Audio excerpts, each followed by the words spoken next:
আরাফাত সাবেক তথ্য প্রতিমন্ত্রী সে ইতিমধ্যেই গ্রেপ্তার হয়েছে এবং এই আরাফাতকে সেটা আমরা সবাই জানি এবং তাকে চিনি। এই আরাফাত কোটা আন্দোলন থেকে যে আমাদের রাষ্ট্র সংস্কার আন্দোলন কিংবা গণ অভ্যুত্থান, এই গণ অভ্যুত্থানে তার ভূমিকা এবং সে আমাদের শিক্ষার্থী ছাত্র বন্ধুদের নিয়ে যে বিস্ফোরক মন্তব্য করেছিলেন সেটি আমরা সবাই জানি। এই আরাফাত এমন একজন কুলাঙ্গার, সে বলেছিল আমাদের এই ছাত্ররা তরুণরা মাদক নিয়ে অর্থাৎ ড্রাগস নিয়ে নাকি পুলিশের সামনে এসে আন্দোলন করছে। কারণ ওই সময় ছাত্রদের যে স্পিরিট, ছাত্রদের যে চেতনা, যে সাহস, যে মনোবল আপনারা সবাই দেখেছেন যে শিক্ষার্থীরা পুলিশের বুলেটের সামনে দাঁড়িয়ে তারা স্লোগান দিচ্ছে। পুলিশের এই বুলেট বলেন, কামান বলেন, কোনো কিছুকেই আমার শিক্ষার্থী বন্ধুরা ভয় পায় নাই।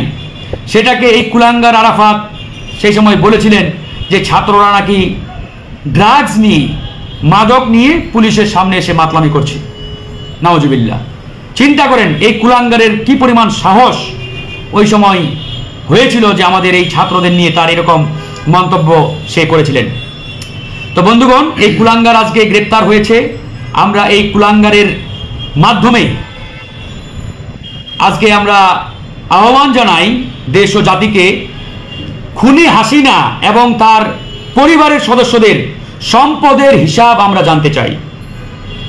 কারণ এই আরাফাত হচ্ছে সজীব ওয়াজেদ জয়ের বন্ধু, তার ঘনিষ্ঠ, এবং সজীব ওয়াজেদ জয় তার যে আন্ডারগ্রাউন্ডের বিজনেস এবং বাংলাদেশ থেকে যত কমিশন খেয়েছে, এই যে হাজার হাজার বিলিয়ন ডলারের মালিক জয়, তার প্রত্যেকটা পাইপলাইন তৈরি করে দিয়েছেন আমাদের এই এম এ আরাফাত। আমরা যতটুকু তথ্য জেনেছি যে বাংলাদেশে যত কমিশন ব্যবসা, কোন কোম্পানির কাছ থেকে কতশো কোটি টাকা, কত হাজার কোটি টাকা ঘুষ নিবে, কমিশন খাবে, সব কিছু ঠিক করতেন এই এম এ আরাফাত।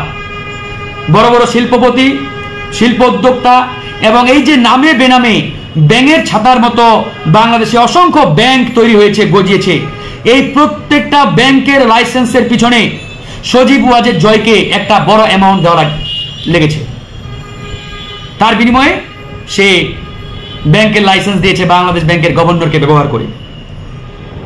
এভাবে হাজার হাজার কোটি, শুধু নয়, লক্ষ লক্ষ কোটি টাকার মালিক এই খুনি হাসিনা এবং তার পরিবারের সদস্যরা।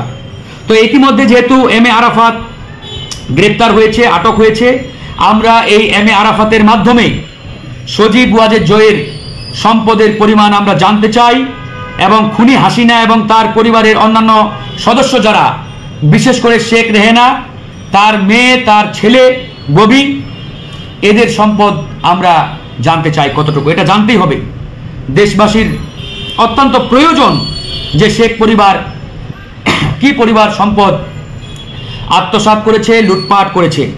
ইতিমধ্যে আপনারা জানেন যে খুনি হাসিনা সব সময় একটা কথা বলতো, মায়া কান্না দেখাতো, ক্রোকোডাইলস টায়ার্স, যে সে এতিম, তার কোনো ধন সম্পদ নেই, সম্পদের প্রতি তার মোহ নেই, লোভ নেই, ইত্যাদি ইত্যাদি।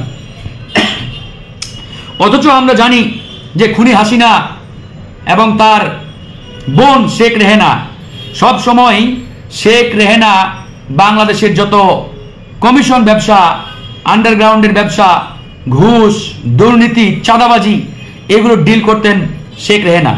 এবং এটি নিয়ে শেখ রেহেনার সাথে তার বেশ কয়েকবার সমস্যাও তৈরি হয়েছিল। আপনারা এক সময় জানতেন যে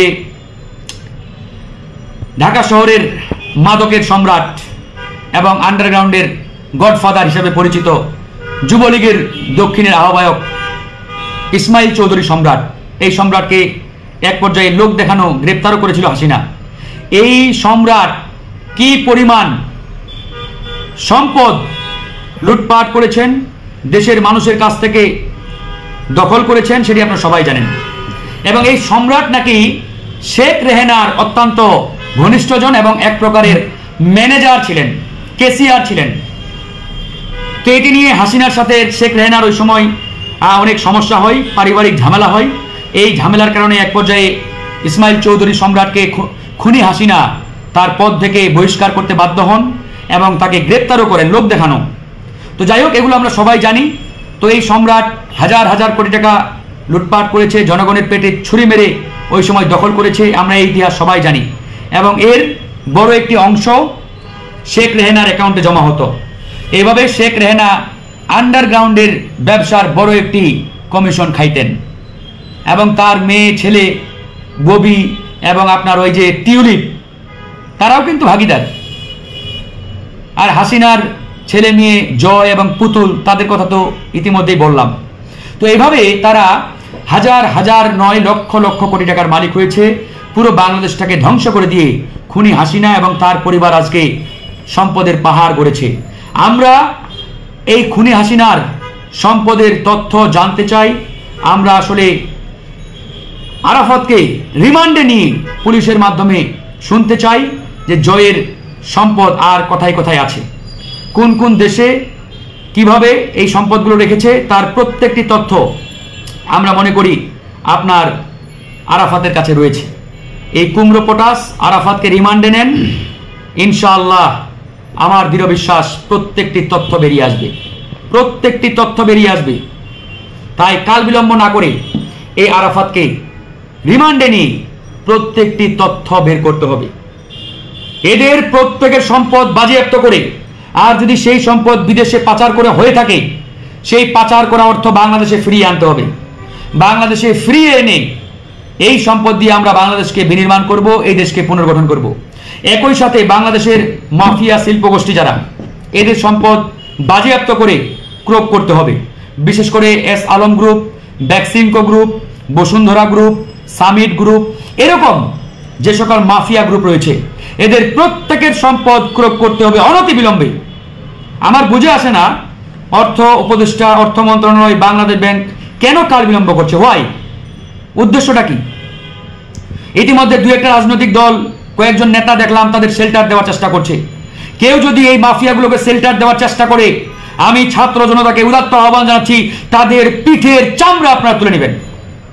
কোনো মাফিয়ার জায়গা বাংলাদেশে নেই, কোনো খুনির জায়গা বাংলাদেশে নেই, কোনো চোরের জায়গায় বাংলাদেশে হবে না, কোনো ডাকাতের জায়গা বাংলাদেশে হবে না, কোনো পাচারকারীর জায়গা এই বাংলাদেশে হবে না। যে বা যারা এই খুনি পাচারকারীদের আশ্রয় স্থল হওয়ার চেষ্টা করছে, তাদেরকে শেল্টার দেওয়ার চেষ্টা করছে, আমরা জানি ইতিমধ্যে এই শিল্প গ্রুপগুলো মানে লাখ লাখ নয় কোটি কোটি টাকা বিনিয়োগ করছে এই নেতাদের পিছনে, তারা যাতে এই শিল্প গ্রুপগুলোর বিরুদ্ধে না বলে, তাদের পক্ষ হয়ে কথা বলে। আমরা সব তথ্য জানি। মাসে মাসে মাসুয়ারা দিচ্ছে লক্ষ কোটি টাকা। আমরা তাদের উদ্দেশ্যে বলতে চাই, কেউ যদি এই মাফিয়া শিল্প গ্রুপগুলোর পক্ষে মানে আপনার কি বলে ওই চাটুকারিতা কিংবা দাদাগিরি করে, এদের বিরুদ্ধে আমাদের রুখে দাঁড়াতে হবে বন্ধুগণ। এরা এই দেশটাকে ধ্বংস করে দিয়েছে। আজকে এস আলম গ্রুপ দেখেন, এই এস আলমের প্রত্যেকে বাংলাদেশের নাগরিকত্ব ত্যাগ করেছে তারা 2022 সালে। তার ছেলে মেয়ে বউ কেউ বাংলাদেশের নাগরিক না। তো যে বেটা বাংলাদেশের নাগরিক না, এই বেটার এই দেশ নিয়ে ন্যূনতম মায়া, মমতা, বোধ, ভালোবাসা থাকবে? আপনারা বলুন। টাকার বিনিময়ে সিঙ্গাপুরের নাগরিকত্ব কিনেছে, আরেকটা দেশের নাগরিকত্ব কিনেছে, তারা সব উড়াল দিয়েছে, কেউ নাই দেশে। এই চোরের দল, ডাকাতের দল বাংলাদেশটাকে লুটপাট করার জন্য আসে, আর এদের শেল্টারকে দিয়েছিল খুনি হাসিনা। তো এইরকম বড় বড় শিল্প গ্রুপগুলো খুনি হাসিনাকে টাকা দিয়ে, বিলিয়ন বিলিয়ন ডলার দিয়ে এই দেশটাকে লুটপাট করেছে, এই দেশটাকে এক প্রকারে চুষে খেয়েছে। তো এখন আমরা বলতে চাই, যে বা যারা, যে নেতাগুলো ইতিমধ্যে এই বসুন্ধরার কাছ থেকে টাকা খাওয়া শুরু করেছে, আমরা জানি ইতিমধ্যে অনেকেই টাকা নিচ্ছেন, তাদেরকে টাকা দেওয়া হচ্ছে, 1 টাকা 2 টাকা নয়, কোটি কোটি টাকার মামলা। তারা আবার দালালি করা শুরু করেছে। একজন সাংবাদিক বিএনপি পন্থী, সে নিজে বসুন্ধরার সাফাই গিয়েছে, বসুন্ধরার মালিকের সাথে গিয়ে অনেক দেন দরবার করেছে। সেই সাংবাদিককে বিএনপি তাদের মিডিয়া সেল থেকে অব্যাহতি দিয়েছে। আমরা ধন্যবাদ জানাই বিএনপিকে যে তড়িৎ গতিতে তারা সিদ্ধান্ত নিয়েছেন। এরকম অনেকেই রয়েছে রাজনীতিবিদ, নতুন নতুন রাজনৈতিক নেতা, নবীন নেতা, তারা ওই বসুন্ধরার কাছে টাকা খাচ্ছে, এস আলমের কাছে টাকা খাচ্ছে, সামিটের কাছে টাকা খাচ্ছে, আর তারা বলছে যে এই শিল্প গ্রুপগুলোর বিরুদ্ধে এখনই অ্যাকশনে যাওয়ার প্রয়োজন নেই। আমি চ্যালেঞ্জ দিয়ে বলছি, প্রধান উপদেষ্টার সাথে আমাদের যেদিন মিটিং ছিল, সেই মিটিংয়ে একটি দলের নেতা প্রকাশ্যে বলেছে আমাদের সামনে, সেখানে এবি পার্টির নেতৃবৃন্দ তারাও ছিলেন। আমি যদি মিথ্যা বলে থাকি, এবি পার্টির আহ্বায়ক, সদস্য সচিব তারা রয়েছেন, তাদেরকে জিজ্ঞেস করতে পারেন যে ফারুক হাসান এই তথ্যটা দিয়েছে, এটা মিথ্যা না সত্য। সেই নেতা নিজে বলেছে প্রধান উপদেষ্টা আমাদের ডক্টর মোহাম্মদ ইউনূস স্যারকে যে এই মুহূর্তে বসুন্ধরা, বেক্সিমকো এই গ্রুপগুলোর বিরুদ্ধে অ্যাকশনে যাওয়ার দরকার নেই, তাদেরকে ব্যবসা করতে দেন, ভবিষ্যতে প্রয়োজন হলে তাদের বিরুদ্ধে অ্যাকশন নেওয়া যাবে। মানে এই বক্তব্য শুনে ডক্টর মোহাম্মদ ইউনূস রীতিমতো হতবাক হয়ে গেছে যে এই ছেলে কি বলে। যারা এই দেশটাকে ধ্বংস করে দিয়েছে, এই খুনি হাসিনাকে সাপোর্ট দিয়ে ক্ষমতায় রেখেছে এতদিন, আর সে তাদের পক্ষে সাফাই গাচ্ছে।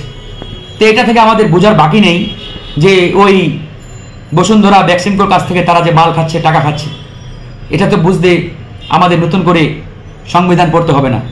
তো এই জন্য আমি বলেছি বন্ধুগণ, যারা লাইভটি দেখছেন শেয়ার করে ছড়িয়ে দেবেন। আমাদের বক্তব্য, মেসেজ পরিষ্কার, যে বা যারা দালালি করবে, যে বা যারা এই খুনি ফ্যাসিবাদের পক্ষে কথা বলবে, তাদের বিরুদ্ধে আমাদের রুখে দাঁড়াতে হবে। সে যেই হোক, প্রয়োজনে তাকে গণধোলাই দিয়ে আইনের হাতে তুলে দিতে হবে। নব্য ফ্যাসিবাদের দোষর অনেকেই আছে, আপনারা তাকে চিনবেন না। খোলসটা এমনভাবে তারা দিয়েছে, তারা ছাত্র জনতার পক্ষে, কিন্তু ভিতরে ভিতরে ওই ফ্যাসিবাদী গোলামদের টাকা খেয়ে রাজনীতি করছে। এগুলো আপনারা খুঁজে বের করবেন, সময় হলে জানতে পারবেন। এখন আমি বললে অনেকেই হয়তো আমার বিরুদ্ধেই যাবেন, আপনারা বলবেন আমি বানিয়ে বলছি কিংবা অসত্য তথ্য দিচ্ছি। আসসালামু আলাইকুম প্রিয় দর্শক শ্রোতা, ইতিমধ্যে ডক্টর ইউনূসকে হিউম্যান রাইটস ওয়াচের চিঠিতে কি লেখা আছে? যুক্তরাষ্ট্রের নিউ ইয়র্ক ভিত্তিক আন্তর্জাতিক মানবাধিকার সংগঠন হিউম্যান রাইটস ওয়াচ HRW অন্তর্বর্তী সরকারের প্রধান উপদেষ্টা অধ্যাপক মোহাম্মদ ইউনূসকে একটি চিঠি দিয়েছে। গতকাল সোমবার এক বিবৃতিতে সেই চিঠির কথা নিশ্চিত করেছে HRW। চিঠিতে লেখা হয়েছে গত 19 আগস্ট, যা গতকাল 26 আগস্ট প্রকাশিত হয়েছে। প্রধান উপদেষ্টাকে লেখা সেই চিঠিতে বলা হয়েছে, বাংলাদেশের সাম্প্রতিক সময় ঘটে যাওয়া ঘটনার তদন্ত ও জবাবদিহির জন্য একটি স্বাধীন প্রক্রিয়া প্রতিষ্ঠা করার জন্য অন্তর্বর্তী সরকারের উচিত জাতিসংঘ মানবাধিকার কাউন্সিলের আসন্ন অধিবেশনের একটি রূপরেখা চাওয়া। চলতি বছরের 9 সেপ্টেম্বর কাউন্সিলের 57তম অধিবেশন শুরু হবে। হিউম্যান রাইটস ওয়াচ বলেছে, বাংলাদেশের সাবেক প্রধানমন্ত্রী শেখ হাসিনার 15 বছরের প্রহসনে গুম, নির্যাতন এবং বিচার বহির্ভূত হত্যাকাণ্ডের বিরুদ্ধে স্বাধীনভাবে কাজ করার জন্য এবং আন্তর্জাতিক মানদণ্ড ঠিক রাখতে অন্তর্বর্তী সরকারের উচিত জাতিসংঘের বিশেষজ্ঞদের সাথে কাজ করা। এছাড়া বাংলাদেশে আশ্রয় প্রার্থী রোহিঙ্গা শরণার্থীদের সুরক্ষা দেয়া, অন্তর্বর্তী সরকারে নারী প্রতিনিধিত্ব বৃদ্ধি এবং র্যাপিড অ্যাকশন ব্যাটালিয়ন বা র্যাবের মতো বাহিনীকে ভেঙে দেওয়ার আহ্বান জানানো হয় এই চিঠিতে। প্রিয় দর্শক শ্রোতা, ইতিমধ্যে এই চিঠিতে বাংলাদেশের র্যাবের উপরে নিষেধাজ্ঞা, আনসার বাহিনী বিলুপ্ত, সব কিছুই লেখা হলো। এখন বাংলাদেশ থেকে র্যাবও নিষেধাজ্ঞা হচ্ছে, আপনার আনসার বাহিনীও বিলুপ্ত ঘোষণা করা হচ্ছে। সবাইকে অসংখ্য ধন্যবাদ। আসসালামু আলাইকুম ওয়া রাহমাতুল্লাহি ওয়া বারাকাতুহু। আল্লাহ হাফেজ। প্রিয় দেশবাসী, ইতিমধ্যে যে ভুল জনগণের বিরাগ ভাজন হাসিনা রিমান্ডে জানালেন আনিসুল। প্রিয় দেশবাসী, রিমান্ডে থাকা সাবেক আইনমন্ত্রী আনিসুল হক ডিবিকে জানিয়েছেন, শেখ মুজিবুর রহমানকে দেশের সম্পদ না বানিয়ে আওয়ামী লীগের সম্পদ বানিয়েছিলেন সাবেক প্রধানমন্ত্রী শেখ হাসিনা। এটা ছিল শেখ হাসিনার ভুল সিদ্ধান্ত। তিনি নিজেকে এবং তার বাবাকে বেশি ফোকাস করতে গিয়ে জনগণের বিরাগ ভাজন হয়েছেন। ঢাকা মহানগর গোয়েন্দা পুলিশের ডিবি হেফাজতে রিমান্ডে থাকা সাবেক এই আইনমন্ত্রী এ তথ্য জানান। শেখ হাসিনা শপথ ভঙ্গ করেছিলেন। তিনি জানান, সারা দেশে গ্রামগঞ্জে, জেলা উপজেলায় শেখ মুজিবের এত ভাস্কর্য না বানিয়ে যদি একটি বা দুটি